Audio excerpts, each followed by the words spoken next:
welcome to Planet Pulse on Firstpost. The Earth is constantly changing, and in recent years, for the worse. Summers are getting hotter and winters harsher. Rising sea levels, floods, drought, wildfires, and torrential rain have been disrupting lives across continents. The fight against climate change is needed now more than ever. On the show, we bring you all the top stories on the climate crisis, its causes, its brutal effects, and the warriors helping to fight the menace. Since the 21st of March, South Korea has been battling its worst wildfire disaster. Over 48,000 hectares have burned, wiping out forests, homes, and historic landmarks. 30 lives have been lost, including firefighters who died in the line of duty, and more than 6,000 structures are gone, leaving thousands homeless. Investigators suspect human error played a role, but climate change made the land a tinderbox. As the fires rage on, will rain bring relief, or is worse to come? Our next report dives deeper into the crisis. South Korea is facing its worst wildfire disaster in history. Since March 21, 2025, a relentless inferno has torn through the country, consuming over 48,000 hectares of land. The flames have claimed 30 lives, including heroic firefighters and a helicopter pilot. Entire villages have been reduced to cinders, forcing 37,000 residents to flee in terror. This is not just a wildfire, it's a national tragedy. It is breaking records of the worst wildfire in history. The direct reason why the wildfire is difficult to control is the strong winds that continued throughout the night, reaching gale force warning levels.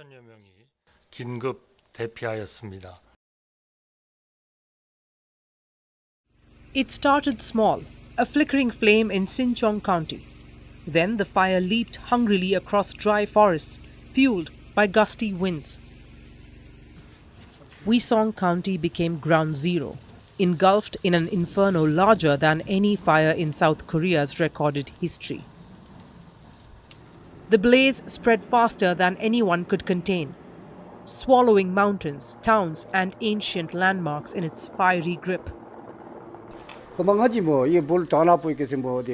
feels really hopeless. The fire has completely destroyed everything here, so there's nothing left to continue farming with. Now, I have to do everything myself. I have to buy everything and restart from scratch. After 10, 20, 50 years of collecting things, the fire has burned it all down.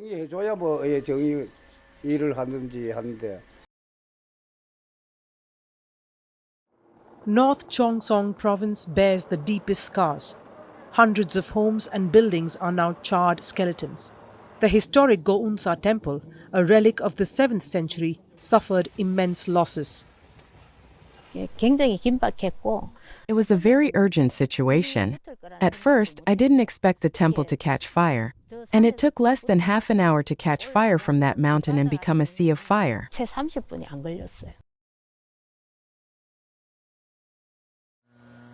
With the fire raging out of control, South Korea launched one of its largest emergency responses. More than 10,000 personnel joined the fight. Over 7,500 ground troops were also deployed. Over 420 helicopters were also put in action, dropping water on the blazing forests. The military even released aviation fuel reserves to keep the aircraft in the air. But nature was relentless. Strong winds and bone-dry conditions turned every ember into a raging inferno. We are fully mobilizing all available support, including receiving helicopter assistance from the U.S. military station in our country, and we are putting all our efforts into the firefighting operations. Smoke-choked skies forced mass evacuations. The hardest-hit areas, Wheesong, Andong, Yeongduk, Sincheong, and Ulju, became war zones against fire. Even the Jirisan National Park, a sanctuary of nature, is now blackened and scarred. Investigators suspect some fires were sparked by human carelessness. Reports indicate, in Wisong, a man clearing grass near a family grave may have unknowingly ignited disaster. Sparks from welding work and reckless trash burning are also under scrutiny. But climate change is the silent arsonist behind this catastrophe. South Korea recorded its hottest year in 2024, with an average temperature of 14.5 degrees Celsius, 2 degrees higher than normal. The land was parched, primed for fire, and scientists warn that rising global temperatures will only make these disasters more common. I think the current forest fire response to the abnormal climate must be completely overhauled. When the forest fire is extremely dry, hot, and accompanied by strong winds, it becomes unmanageable.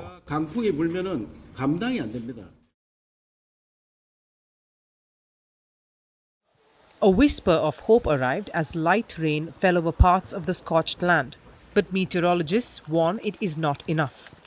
Less than 5 millimeters of rainfall won't douse the towering flames. Winds remain unpredictable and embers lurk beneath the ash, ready to reignite the horror. Now, this isn't just about destruction, it is about resilience.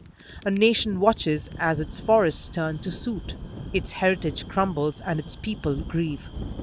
And even though the fires may die down, their scars will linger for years. As South Korea battles the flames, one question remains: how will it prepare for the wildfires of tomorrow? After years of high-profile and disruptive demonstrations, from dousing Van Gogh's sunflowers in soup to spray painting Stonehenge, the environmental activist group Just Stop Oil has announced it will halt its direct action campaigns. The decision marks the end of an era for the protest movement, which has drawn both fierce criticism and global attention for its radical approach to climate activism. But why is the group stepping back now? And what does this mean for the future of environmental protests in the UK? Here's our report. For years, Just Stop Oil has made headlines with its dramatic protests. But now, in a surprising move, the UK's most notorious climate protest group has announced it will be ending its campaign of direct action by the end of April. The group, which has spent the last 2 years demanding an end to new oil and gas projects, says it's time for a new approach. The group said in a statement, and I quote, "So it's the end of soup on Van Goghs, cornstarch on Stonehenge, and slow marching in the streets." End quote. They added that its final protest will be held outside Parliament on April 26th. Just Stop Oil's announcement coincides with the Labour government's recent pledge to end new oil and gas projects. This is one of the group's core demands. However, UK Prime Minister Keir Starmer's office dismissed the idea that this had influenced the group's decision. The UK government insisted that oil and gas would remain part of Britain's energy future for decades. Beyond political shifts, Just Stop Oil has faced growing legal pressure. Many of its activists have been sentenced to lengthy jail terms for their actions. Successive governments have toughened laws against disruptive protests. Public sentiment has also turned increasingly hostile.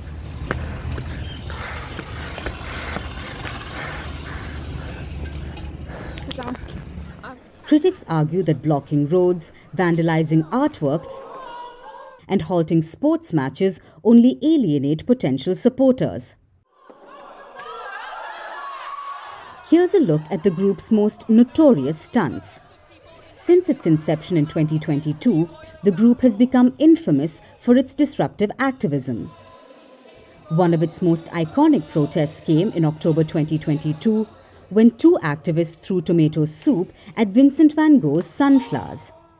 The act caused an estimated damage of over $12,000. Is worth more, art or life? Is it worth... Art institutions have been frequent targets. Activists once glued themselves to John Constable's The Hay Wain.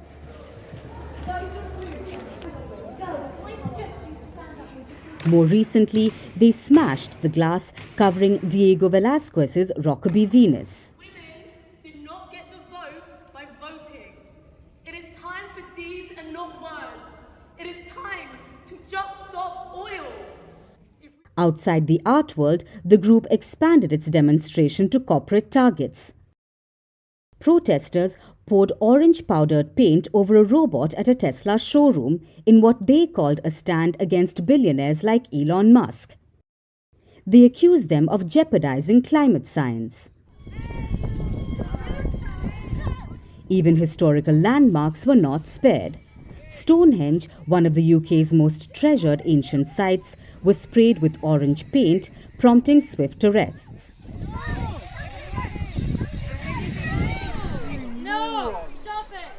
As Just Stop Oil prepares for its final protest on April 26th, one question remains: what comes next?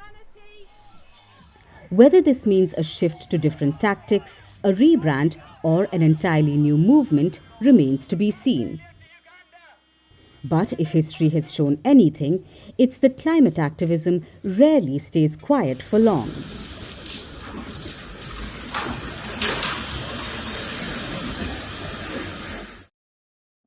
Along Vietnam's extensive coastline, a time-honored tradition is facing a growing challenge.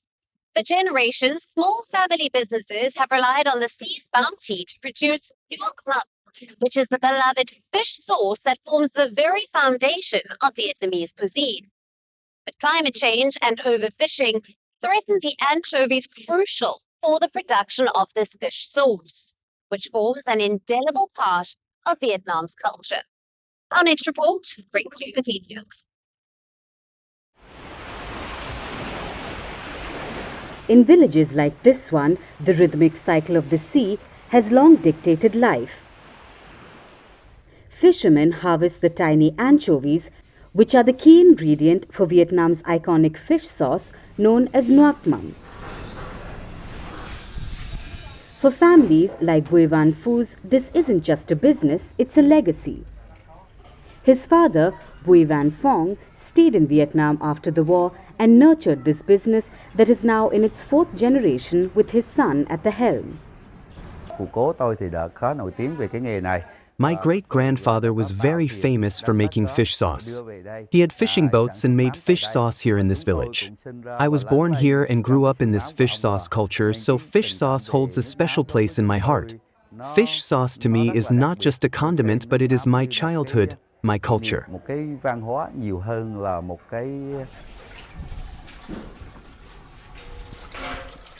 Recognized as an integral part of Vietnam's heritage, this beloved fish sauce now faces a double threat.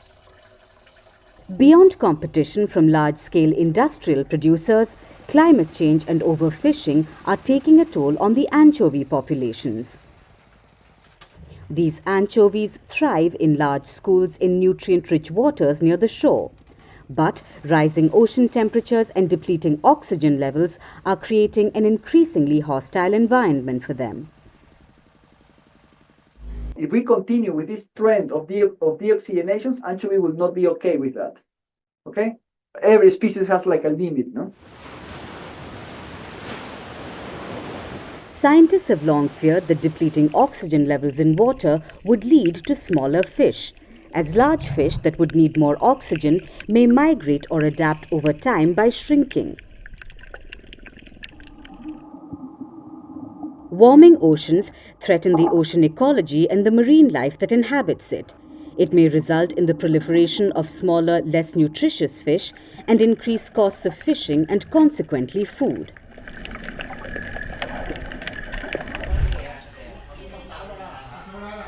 The consequences of warming oceans extend far beyond the flavor of a dipping sauce.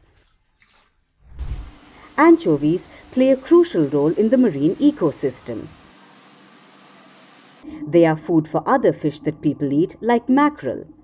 Anchovies are also vital to make fish meal used to feed farmed fish. Overfishing compounds the problem, which is further exacerbated by geopolitical tensions in the South China Sea. It's a region responsible for about 12% of the global fish catch. Global warming and destructive industrial fishing practices have further depleted fish stocks. Even under optimistic climate scenarios, scientists predict significant losses in fish stocks in the South China Sea. And in more dire predictions, nearly all the fish could disappear. This reality is hitting traditional producers like Bui Van Phu hard.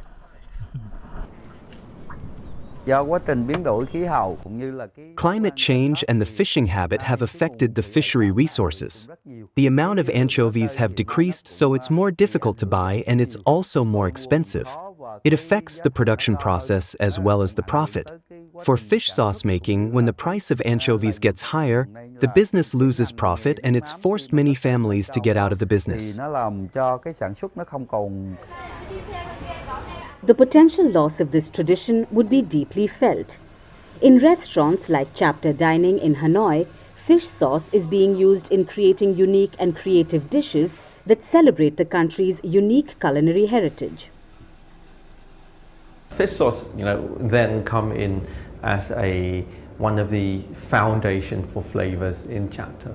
We use fish sauce again, just like any Vietnamese. We use it for sauce, we use it for dipping, and we also use it for marination. So, and the way you use fish sauce is very versatile. From high-end establishments to humble family tables, fish sauce is an indispensable part of Vietnamese life, with everyone holding their own cherished preferences. The challenges facing its production are not just economic, they threaten a vital link to the past and the very essence of Vietnamese culinary identity. This is a crucial reminder of the far-reaching impacts of climate change and unsustainable fishing practices that are threatening not just livelihoods, but also deeply ingrained cultural traditions.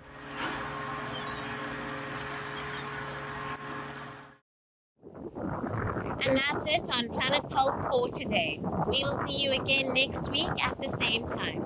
Thank you for watching. Stay tuned to Firstpost.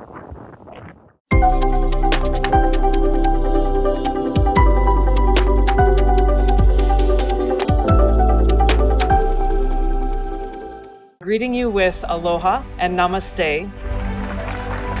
I love India. Presence, occupation of a territory by another country pertains to India, what we saw in Kashmir. The Prime Minister Modi.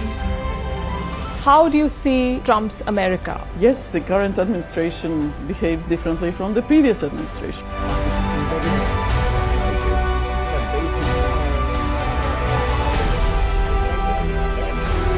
Are you saying that there are foreign powers who are trying to bring down the current government in Syria? Exactly. Iran, maybe Russia too. Prime Minister Modi committed to South-South, cooperation. Not over 50%. Is Ukraine prepared to pay the price for that peace? No compromises at the cost of territorial integrity and sovereignty.